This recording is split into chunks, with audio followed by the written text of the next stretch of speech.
قرآن و سنت آپ نے چھوڑا، وعطرتی، اور میرا خاندان. تو رسول اللہ صلی اللہ علیہ وسلم کا جو گھرانہ ہے وہ رسول اللہ کے ساتھ نسبت ہے ان کی، اور جس کی رسول اللہ کے ساتھ نسبت ہے اس کا ہمیں خیال کرنا بہت ضروری ہے.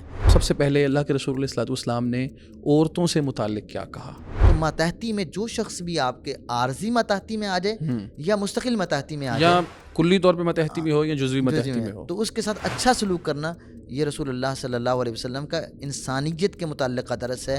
انصار سے متعلق آپ نے کہا کچھ، اور پھر ابوبکر صدیق رضی اللہ عنہ کے حوالے سے کچھ خاص کہا، پھر آپ نے یہود و نصارہ سے متعلق کچھ خاص باتیں کی، پھر آپ نے وفود اور ان کی مہمان نوازی سے متعلق کچھ کہا. تو یہ 3-4 جو خاص طبقے ہیں یا خاص افراد ہیں، ان کے بارے میں آپ کی ارشادات کیا ہیں؟ یہ آپ نے اپنی بیٹی کو خاص 2 باتوں کی وصیت فرمائی تھی، تو یہ ہمارے لیے بہت بڑا سبق ہے کہ ہر غم میں صبر کرنا اور ہر لمحے میں اللہ کا ڈر اور خوف اپنے اندر رکھنا. کیا آپ نے اپنا کوئی آخری میسیج یا پیغام اس طرح لکھوانے کا اہتمام کیا تھا؟ یعنی اگر ہم نے یہ لینا بھی ہے کہ وصیت کی ہے تو پھر حضرت علی رضی اللہ عنہ سے پوچھ لیتے ہیں کہ وصیت کیا ہے.